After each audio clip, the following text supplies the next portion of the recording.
Hi everyone.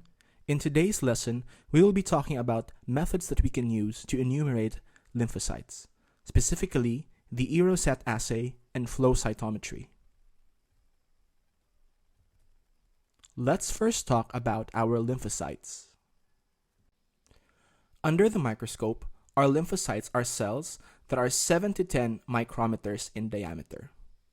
They usually have rounded nuclei like this, but sometimes you can find nuclei that are slightly indented. The nuclei are blue staining and they have dense blue staining nuclear chromatin.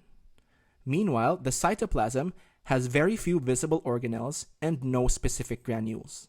Sometimes you can just see it as a narrow ring surrounding your nucleus, similar to this cell. The cytoplasm stains light blue. Lymphocytes are the key cells involved in the immune response. Some of their functions include directly killing infected host cells, activating other immune cells, producing cytokines, and generally regulating the immune response. The relative lymphocyte count in the body is normally 20 to 40% of all the circulating white blood cells. Our lymphocytes differentiate and mature in a variety of places. They first arise from hematopoietic stem cells found in the bone marrow, and then they further differentiate in the primary lymphoid organs. We have two classes of lymphocytes, and they are named based on their site of differentiation. First, you have your T cells, which differentiate in the thymus. So T cells, thymus. They both start with the letter T. The thymus is a lymphoid organ that is found in the chest of humans up until adolescence. Meanwhile, B cells differentiate in the bone marrow. Let's go into more detail about each class of lymphocyte, starting with our T cell or T lymphocyte. They initially come from progenitors in the bone marrow, but exit the bone marrow while they are still immature and travel towards the thymus, where they have their final maturation and differentiation. They are the effector cells of the immune system and are mainly involved in cell-mediated immunity. Our T lymphocytes can be further subdivided based on antigens found on their cell surfaces known as cluster of differentiation markers or our CD markers. The main subclasses of T cells are your CD8 cells. These are your T cytotoxic cells and your T suppressor or regulatory cells. We also have our CD4 cells, which are your T helper or inducer cells. Next, we have our B cells or B lymphocytes. Unlike your T cells, they originate and fully mature in the bone marrow, after which they travel towards the other lymphoid organs where they await activation. They are mainly involved in humoral immunity, and they are responsible for antibody production. The specific cell that is responsible for creating antibodies is called your plasma cell. We also have our natural killer cells, which is a different class of lymphocytes, although they also originate from the bone marrow. They are involved in innate immunity, and they function in the nonspecific elimination of tumor cells and virally infected cells through compounds such as your perforins and your granzymes. All lymphocytes look similar under the microscope. Therefore, we have to rely on our different lymphocyte surface markers to tell them apart from each other. All of these markers can be used in the identification of different cells. However, in this lecture, we'll be focusing on our T cells, so these are the four that are mainly used. CD2, which can be found on thymocytes, T cells, and NK cells. CD3, which can be found on thymocytes and T cells. CD4, which can be found on helper T cells, monocytes, and macrophages. CD8, which can be found in thymocyte subsets and your cytotoxic T cells. Also, please take note of immunoglobulin D or IgD, which can be found on your B cells and your T cell receptor or TCR. These different markers can be used together to identify different cells. For example, your CD4 can be found on helper T cells, monocytes, and macrophages, but when you use it in concordance with CD2, you can tell your helper T cell apart from these other two cell types. So your CD4 and CD2 positive cells are your helper T cells. Let's now take a look at our T cell enumeration assays, starting with their different applications. So we have to do our T cell enumeration assays to help us in diagnosing our lymphoproliferative malignancies and immunodeficiency syndromes. In both cases, our assays will tell us which cell type is increased or decreased and is causing the disease. For unexplained infectious diseases, the elevated cell types can tell us what kind of organism is infecting our patient. And for monitoring of transplants, an increase in our T cells can indicate the beginning of transplant rejection. Also, for AIDS prognosis, the populations of our different T cells can be used to indicate how severe the disease is. So for example, a decrease in your CD4 or T helper cells would indicate that your patient has a worse prognosis. The first test that we will talk about is your E-Rosette assay. First, let's talk about the principle. The E-Rosette assay is a historical method for the enumeration of our T lymphocytes. In this test, lymphocytes are separated from whole blood using density gradient centrifugation. The reagent being used is called your Ficol Hypak reagent, and this is a liquid that has a very high density. It has a specific gravity of 1.077 and 1.114. We add this liquid to our whole blood in order to separate the different cell components. So once we have isolated our lymphocytes, we then mix that with a suspension of 5% sheep red blood cells. So the mixture is refrigerated at 4 degrees Celsius and is charged in a hemocytometer. After, we read the hemocytometer to identify our T lymphocytes. In this diagram, you can see the principle of how our mononuclear cell separation works. So first, we have our whole blood and our buffer. We add this to our Ficol Hypak reagent here at the bottom. And we centrifuge this at 400 Gs for 30 minutes. And as a result, we get our different blood components separated. First layer is your plasma layer, followed by your mononuclear cells. These are what we call our PBMCs, or peripheral blood mononuclear cells. And here in the middle, we have our Ficol Hypak layer. And at the bottom, you have your red blood cells and granulocytes. So these different components are separated because of their different gradient densities. Here is an actual picture of our Ficol Hypak reagent in action. So this is the before tube. You can see the whole blood here. And at the bottom, you have your Ficol Hypak reagent. Here is your separated blood components. So plasma on top, PBMCs or mononuclear cells in the center, followed by your Ficol Hypak reagent, and your RBCs and granulocytes at the bottom. So this PBMC layer is what is collected to perform your E-Rosette test. Now moving on to the test procedure, first we have to collect 8 to 10 ml of heparinized blood, and then we centrifuge it to separate our peripheral blood mononuclear cells or PBMCs. This was the step that was shown in the previous slide. Then we measure the volume of the PBMC fraction and transfer this to a new tube. Make sure to avoid aspirating our red cell layer when obtaining our PBMCs. We will then add an equal volume of our 0.5 sheep RBC suspension. After, we will mix them gently and centrifuge at less than 1000 RPM for 1 to 2 minutes. After, our tubes will be covered and refrigerated overnight at 4 degrees Celsius, and the next day, we will charge a hemocytometer with our cell suspension. We will then count up to 200 WBCs and differentiate WBCs with rosettes from those without rosettes. So what is a rosette? So if a lymphocyte is attached with 3 or more RBCs, then it is considered a rosette. And the reason why our lymphocytes form rosettes is because they naturally possess the CD2 marker. Now, our sheep RBCs readily attach to the CD2 marker, but they do not attach to other cells without the marker. And this is how we differentiate our T cells from our different lymphocyte populations. This is what your CD2 looks like. So this is a diagram representing the molecular structure of your CD2. CD2 is also known as your lymphocyte function-associated antigen 3 or CD58 receptor. It can also be called your Rosette receptor. On the sheep RBC side, it contains CD58 or LFA3. Again, LFA3 is your lymphocyte function-associated antigen 3. It can also be called your CD2 ligand. Okay, this is the area where the two markers meet or interact with each other.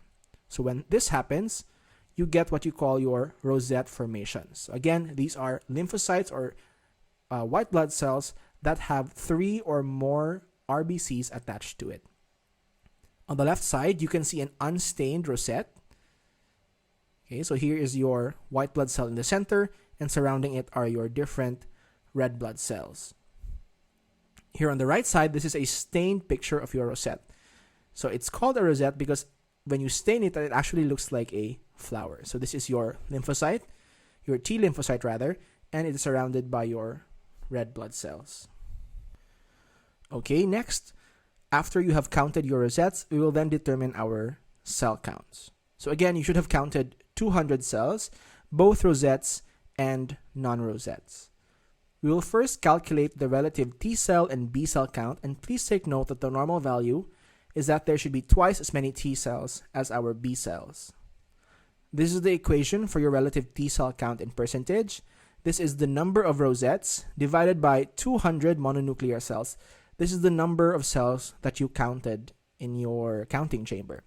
Now, the number of cells in the bottom here can change depending on your hospital protocol. Sometimes it can be 100, sometimes it can be 200. It really depends on your hospital protocol. And then you will multiply the whole thing by 100, and that gives you your relative T cell count. Once you're done with that, you can calculate the relative B cell count. And to do this, simply subtract your relative T cell count from 100. So this is a derived value. You didn't actually count the number of B cells, but we assume that all the other cells that do not have rosettes are B cells. Then get your absolute T cell count. This is your relative T cell count in percentage times your absolute lymphocyte count. Now, the absolute lymphocyte count is taken from your CBC or complete blood count. Your absolute lymphocyte count is calculated as WBC count times your lymphocyte differential count. But again, this is part of your standard CBC.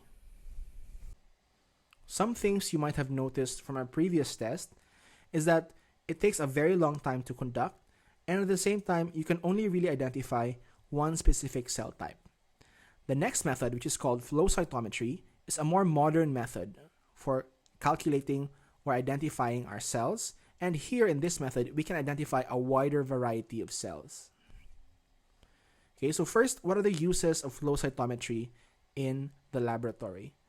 You can characterize infections with HIV. You can also use it for the immunophenotyping of cells, in which you identify the cell surface antigen expression of an individual cell. It's now a major component of the workload in most clinical immunology laboratories, and you can use flow cytometry to analyze whole blood, bone marrow, fluid assay rates, and even tissue specimens. For tissue specimens, you just have to dissociate the different cells before you feed it into your flow cytometry. So here's an example of what a modern flow cytometry looks like. Let's take a look at the principle of this machine. So it's an automated system in which single cells in a fluid suspension are analyzed in terms of their intrinsic, which are your light scattering properties, and simultaneously evaluated for extrinsic properties. Examples of these are the presence of specific surface proteins, using fluorescent labeled antibodies or probes. You can use several different fluorochromes, and using this, multiple cellular properties can be simultaneously measured. So these are the different parts of your flow cytometry. You have your fluidics, laser light source, optics and photodetectors, and your computer, which is in charge of your data analysis and management. Now, your flow cytometer is really only capable of identifying one single cell at a time. Okay, if more than one cell or 2 or 3 cells pass through the laser at a given point in time, this will lead to erroneous results. So it's up to the fluidics component to organize cells into a single line. In this step, the cells are placed in a suspension, and the suspension is injected inside a carrier stream of isotonic saline called your sheath fluid. Okay, when we do this, this forms a laminar flow. The carrier stream, or the sheath fluid, hydrodynamically focuses the suspension into a single line of cells, which passes in front of a laser. So this is your fluidics component right here. Let's now take a closer look on how hydrodynamic focusing works. So your fluidics component has two parts. The inner part is the injector, which injects your cell suspension into the outer chamber, which contains your sheath fluid. Okay, so your sheath fluid is flowing at a very high rate. So here. And your cell suspension is injected into the stream of sheath fluid. And it is injected at a slower rate. Okay, so this creates a laminar flow. The pressure caused by the sheath fluid pushes or focuses the cells into a straight single file line of cells. So you can see in this diagram that before the suspension is injected into our sheath fluid, it's still clumped. When we inject it, it slowly gets pushed together until a single file of cells is formed. Now this single file of cells is what goes through our laser, which is the next part of our flow cytometer. Now the laser light source is the source of light that hits the cell. So common examples of lasers that we have are your argon and your helium neon lasers. So this is the laser light source right here. So cells passing through the laser scatter light in many directions. Lasers can also excite fluorescent probes and cause them to fluoresce. Let's take a closer look at our light scatter. So as mentioned in the previous slide, light scatter gives us information about the intrinsic characteristics of your cell, specifically the size and the internal complexity. We have two types of light scatter. The first one is known as your forward light scatter, or your FSC or FS. Now this is light detected in a straight line or at a low angle and is considered an indicator of size. So in this diagram, you have your laser on this end and your detector on the other end. The path between the two is a straight line. So when the laser hits your cell, light is scattered in front of the cell. And this scatter is detected by your laser. Right? The higher the forward scatter, the bigger the cell. Next, let's take a look at what happens when we have a smaller cell. So as the laser hits our small cell, there is less forward scatter light. And this means that the lower the forward scatter, the smaller the cell is. Let's now move on to side light scatter.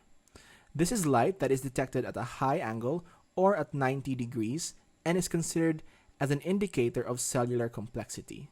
So in this sample, the laser hits the cell and the detectors are found at a right angle, 90 degrees, or at high angles. More modern flow cytometers have more detectors as well. So the light hits the cell, and since this cell is a mononuclear cell, some light is scattered towards the detectors. Mononucleated cells have a low side scatter because they only have one nucleus inside. And especially cells like your lymphocytes, which do not have granules, they will usually have low side scatter. In contrast, here we have a granulated white blood cell. For example, this is your neutrophil. Okay, when the laser hits your neutrophil, since it is more complex, there is more light that is scattered in different directions. So some of the light is scattered by your different granules. Some of the light is scattered by your different nuclei. So your multinucleated and granulated cells have a higher side scatter. Now what happens if you have a red blood cell? So a red blood cell is an example of a nucleated cell or a cell without a nucleus. So when the laser hits the cell, the light simply passes through the cell because there is very little resistance. Right? So cells with no nucleus or granules have very little to no side scatter at all.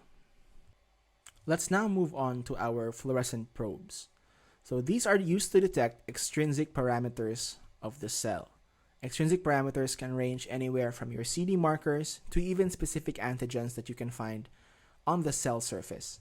Now, normally we are not able to see or visualize these different antigens, so we have to use fluorescent labeled antibodies to attach to the different antigens of interest. Now, these antibodies are specific to only one kind of cell marker. So let's take, for example, this cell right here. We are using two different antibodies to detect two different cell markers. Okay, so again, the antibodies have a fluorescent label attached to them. Now, the laser excites the fluorescent dye and causes it to fluoresce or to glow. Different laser wavelengths excite different fluorescent probes. So whenever you are selecting your antibodies and their probes, you have to make sure that the fluorescent probes are not excited by the same wavelength of laser. So they have to be distinct from one another. So in this example, we have a purple or a laser in the violet wavelength. Now, when the laser hits the cell, it excites just one of the probes that we have. In this case, it is the blue probe. Okay, so when these probes are excited, they start to glow, and this gives the cell a bluish glow in general. And this glow is detected by your photodetectors. So when you detect this bluish glow, we can then say that, oh, this cell has this specific marker. Okay, this time, let's take a look at what happens when we use a laser in the green wavelength. When the laser hits the cell, the other probes, this time the green probes, are excited and begin to fluoresce a green color. And this gives the whole cell a greenish glow, which is detected by your photodetectors. So since this cell is glowing green, we can then characterize it as having this specific cell marker. The next component of our flow cytometers are your optics and your photodetectors, and that is this part right here. So light signals, this include light scatter and fluorescence, from the cell's interaction with the laser are detected by your photomultiplier tubes and detectors. So these are the photomultiplier tubes.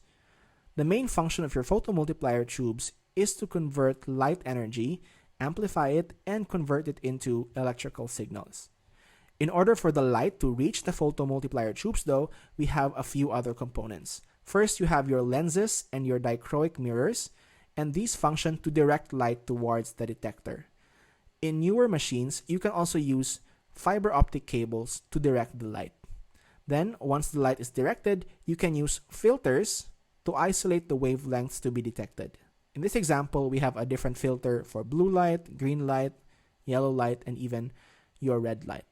So once the filtered light reaches your photomultiplier tube, it is then converted into a digital signal. So the photodetector converts light into digital signals. That's its main purpose. So in this figure, you can see that the light goes into the photomultiplier tube and it's converted into an electrical current, which is then converted into a voltage pulse and finally into a digital signal. Now, the digital signal goes to our computer, which is the last part of our flow cytometer. Our computer is in charge of our data acquisition and analysis. So our electrical signals, which are converted into digital signals, travel towards the computer, and those are read by the computer as data. The computer is what analyzes that data and converts it into graphics. Right? So our data can be represented in multiple ways. The first one is your single parameter histogram, and the second one is your dual parameter dot plot. First, let's talk about the single parameter histogram. As its name suggests, it can only detect or it can only analyze a single parameter. Okay, so here's an example of our single parameter histogram. Usually, it plots the parameter to be analyzed on the x-axis, and usually that is fluorescence. Meanwhile, on the y-axis, it plots the number of events, which corresponds to the number of cells that are detected by your flow cytometer. Once you have the histogram, the operator can then set a marker to isolate specific events, and the computer calculates the percentages of positive events within the marker.